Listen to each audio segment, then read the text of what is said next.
Good morning, students. Today we are here again with the new chapter of history, chapter 4. So the chapter 4 is the growth of the earliest cities. हम इस chapter में पढ़ेंगे कि जो earliest city यानी जो पहली बार cities बनी थी, सेटलमेंट हुई थी, उनकी ग्रोथ कैसे हुई थी। हमने जो प्रीवियस चैप्टर में था उसमें रीड किया था कि जो अर्ली मैन थे कौन थे, वो हंटर थे और गैदरर थे, यानी वो शिकार करते थे, अपना सामान लेते थे, फिर अगली जगह पे चले जाते थे। फिर बाद में वो हर्डर बने, यानी जो है पशुओं को वो रियरिंग करने लगे, रखने लगे, पालने लगे और फार्मर बने। तो जब वो हर्डर और फार्मर बने तो उन्होंने क्या किया, एक सेटल्ड लाइफ की जो है शुरुआत की। रिजल्ट में क्या हुआ कि एक सेटल्ड लाइफ हुई। उन्हें एक जगह पे काफ़ी टाइम तक रुकना पड़ा ताकि वो जो है खेती वगैरह करते थे। तो जब तक उस ज़मीन पे फर्टिलाइज थी, ज़मीन उपजाऊ थी, वो वहीं पे एक जगह पे ही रुकते थे और इसी तरह से उनकी जो सेटलमेंट स्टार्ट हुई। तो जो फार्मर थे वो क्या करते, एक झुंड में एक जगह पे रहते थे, वो उसको बोलते थे हम स्मॉल सेटलमेंट, यानी और उनको बाद में क्या नाम दिया गया, विलेजेस का। तो जो स्मॉल सेटलमेंट थी उनको हम विलेजेस कहते हैं, और जो बिगर सेटलमेंट थी वो होती थी टाउन्स और सिटीज़ में। तो जो remains of the earliest town and cities were disappeared with the passage of time. तो जैसे जैसे टाइम जो है पास होता गया तो जो उनके रिमेन्स थे, यानी जो उनके निशान थे सिटीज़ के जो पहले हुआ करते थे, वो डिसपियर हो गए, यानी अब नहीं मिलते। तो फिर क्या हुआ कि जो आर्कियोलॉजिस्ट थे, आर्कियोलॉजिस्ट एक क्या होता है, एक ऐसा डिपार्टमेंट होता है जो पुरानी चीज़ों की जो है स्टडी करते हैं, पता लगाते हैं कि ये चीज़ें कितने साल पहले की है, इनकी क्या जो है आर्ट एंड क्राफ्ट का यूज किया गया। तो फिर वो आर्कियोलॉजिस्ट थे, उन्होंने उसकी स्टडी की और उन्होंने देखा कि जो फ्लोर्स उस टाइम पे बहुत अच्छी अर्बन सिविलाइजेशन होती थी बहुत सारे पार्ट की इंडिया में, लगभग 5000 साल पहले। तो जो सिटीज़ के रिमेन थे वो कहाँ पे पाए गए थे, सिंध में पाए गए थे, जो कि अब किसका पार्ट है, पाकिस्तान का है। गुजरात में, राजस्थान में, हरियाणा में, पंजाब में। और सम ऑफ द इम्पोर्टेंट साइट्स, और जो इनकी इम्पोर्टेंट साइट थे यानी जो लोग वहाँ पे रहते थे वो किस तरह के थे, जो संस्कृति थी उस टाइम की वो थी हड़प्पा, मोहनजोदारो, कालीबंगन और लोथल होते थे। फिर हम बात करेंगे स्टोरी ऑफ हड़प्पा यानी हड़प्पा के बारे में। तो लगभग जो 150 जो ईयर्स थे पहले एगो, जब पंजाब में क्या हुआ था, फर्स्ट टाइम जो है रेलवे लाइन जो उन्होंने लेट डाउन यानी बिछाई गई थी। तो जो इंजीनियर्स थे come across the site of Harappa, उन्हें जो है हड़प्पा साइट जो है उसके जो है रिमेन्स मिले, जो आज किस टाइम पे है, पाकिस्तान में है वो, पंजाब का वो पार्ट। तो उन्होंने देखा कि वहाँ पे क्या था, एक माउंड था। माउंड होता है एक ऊंचा सा किला होता है पहाड़ी, जो कि पत्थरों की या ब्रिक्स की जो है मिट्टी की बनी होती है। तो उन्होंने देखा कि वहाँ पे बहुत अच्छी हाई क्वालिटी की क्या थी, ब्रिक्स थी। तो उन्होंने they took thousands of brick from the walls of the old building. तो उस ओल्ड बिल्डिंग से ना उन्होंने जो है थाउजेंड्स की क्वांटिटी में ब्रिक्स ली और जो है रेलवे लाइन बनाने में उनका यूज़ किया। क्योंकि वो सारी बिल्डिंग्स क्या थी, वहाँ पे कोई रहता नहीं था, वो सारी क्या थी, रुइन थी, यानी नष्ट हो चुकी थी। तो अबाउट 80 ईयर्स एगो, लगभग 80 साल पहले क्या हुआ था, जो आर्कियोलॉजिस्ट थे उन्होंने डिस्कवर किया उस साइट को, वहाँ पे उन्होंने स्टडी किया, देन रियलाइज, तब उन्हें लगा कि ये जो इंडिया की सबसे ओल्डेस्ट सिटी है और साथ में फर्स्ट सिटी है जो भी डिस्कवर की गई है, और वहाँ पे भी जो है सिमिलर बिल्डिंग्स मिली। और उन्हें डिस्क्राइब किया कि ये कौन सी साइट है, हड़प्पा की साइट है। और ये जो सिटीज़ थी ये लगभग 4700 साल पहले की थी।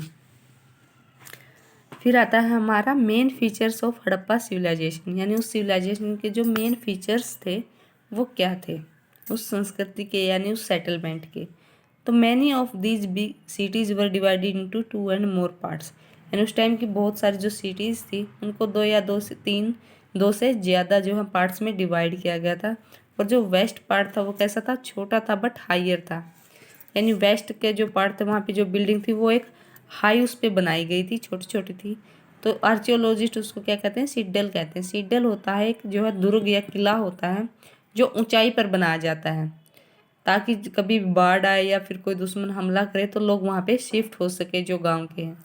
तो जो सिड्डल था उसकी अपनी एक क्या होती थी, ओव्स इट्स हाइट, उसकी बहुत अच्छी जो है हाइट पे वो बना होता था। और किसका बना होता था, मड ब्रिक का, यानी मिट्टी की जो ईंटें होती थी कच्ची, उनसे बना हुआ होता था। और जो उसकी वॉल्स थी उसके ऊपर अच्छे से बेक यानी पोत दिया जाता था मिट्टी से, उसके बिल्ड अराउंड ईच पार्ट, और बहुत मजबूत बनाया जाता था ताकि जो ब्रिक्स थी वो अच्छे से बनाई गई होती थी कि वो हज़ारों सालों तक चले।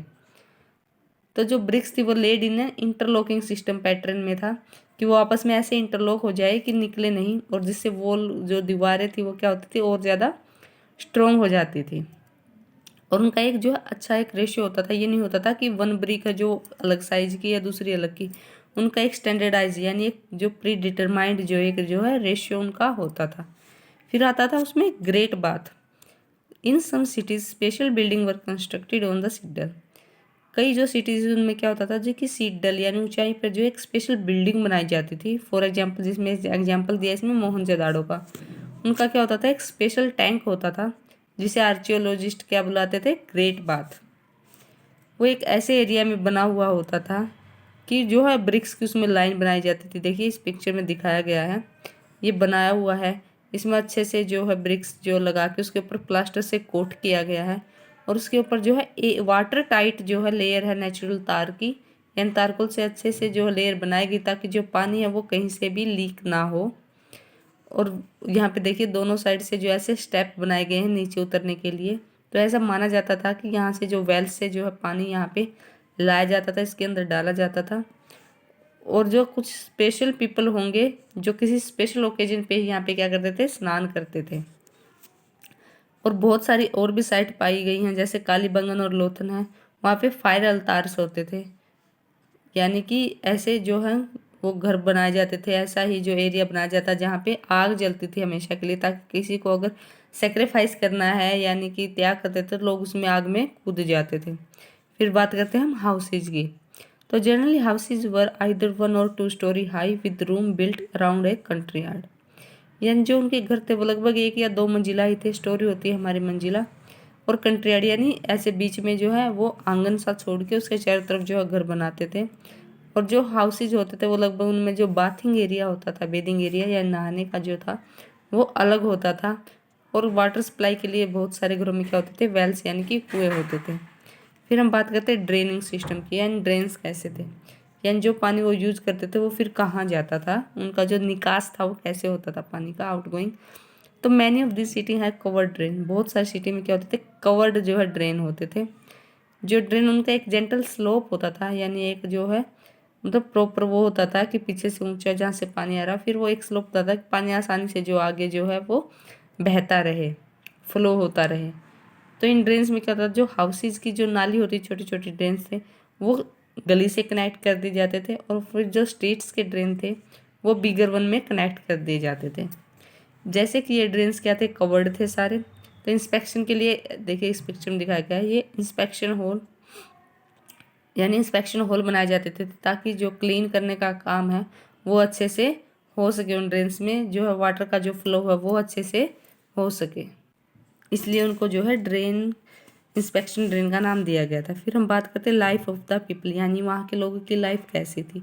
The rulers probably plan the construction of the special buildings in the city, यानी जब भी सिटी में कौन सी स्पेशल बिल्डिंग बनाई जाएगी, कैसे बनाई जाएगी, उसकी सारी प्लानिंग कौन करते थे, रूलर्स यानी वहाँ के जो शासक होते थे, राजा होते थे, वो करते थे।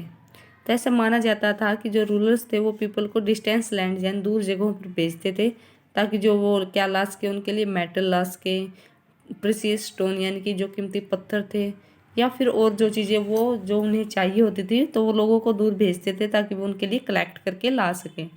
तो फिर वो जो रूलर होते थे वो क्या करते थे कि जितने भी मोस्ट वैल्यूएबल ऑब्जेक्ट थे यानी कीमती सामान होता था, जैसे ornaments of gold and silver यानी जो सिल्वर और गोल्ड की ज्वेलरी थी, आभूषण थे, या फिर जितने ब्यूटीफुल बीड्स यानी मोती होते थे वो अपने पास रख लेते थे।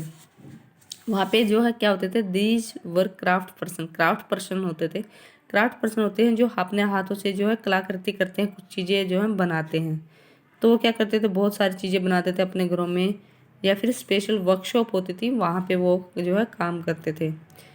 Many terracotta toys were found, देखिए इस टाइम के जो ये टॉयज हैं ऐसे बनाए जाते थे मिट्टी के, इनको बोलते थे टेराकोटा टॉयज। तो ऐसा माना जाता था कि हड़प्पा संस्कृति में जो बच्चे थे वो ऐसे टॉयज के साथ जो है प्ले करते थे, खेलते थे। देर वर स्क्राइब, यानी स्क्राइब होते थे राइटर, यानी उस टाइम पे कुछ राइटर भी थे, वो स्क्राइब्स वो लोग जो क्या जानते हो, लिखना जानते थे। तो वो हेल्प करते थे सील्स बनाने में, यानी हर उसमें क्या होती थी, हर राज्य की एक अलग सील होती थी, निशानी होती थी कि ये जो वहाँ की है। तो वो क्या मटेरियल पर लिखते भी थे। तो जो आर्कियोलॉजिस्ट थे उन्हें जो है डिस्कवर किया जो हड़प्पा सिविलाइजेशन की सील्स थी वो उन्हें मिली। तो वो कैसी होती थी, रेक्टेंगुलर शेप की होती थी और उन पर एक जो है क्रैब्ड यानी गुदा हुआ खोदा हुआ होता था एक एनिमल की शेप। तो वो सील्स का यूज़ करते थे ताकि वो बैग्स और जो पैकेट जिन पे वो क्या करते थे ट्रेड करते थे ना, उन पे स्टैंप ला सके तो उस सील से कि निशान हो जाए कि ये चीज़ जो है वो हड़प्पा जो उस सिटी से आई है। फिर कहते हैं कि जो स्कॉलर्स थे यानी जो आर्कियोलॉजिस्ट में काम कर रहे थे उन्होंने बहुत ट्राई किया वो पढ़ने की, जो सील्स के ऊपर क्या होता था कुछ लिखा होता था टेक्स्ट में, बट वो एग्जैक्टली नहीं पढ़ पाए कि वो क्या लिखा था, क्योंकि उस टाइम पे जो अलग जो है उसका यूज़ किया जाता था भाषा का। देखिए जो है हड़प्पा के सील की जो फ़ोटो है, देखिए इसके ऊपर कुछ टेक्स्ट लिखा हुआ है जिसका जो है एग्जैक्टली मीनिंग आर्कियोलॉजिस्ट को भी नहीं पता है कि क्या है। और देखिए नीचे एक एनिमल जो है वो क्रेव किया हुआ है इसमें, और इसके जो है देखिए ऐसे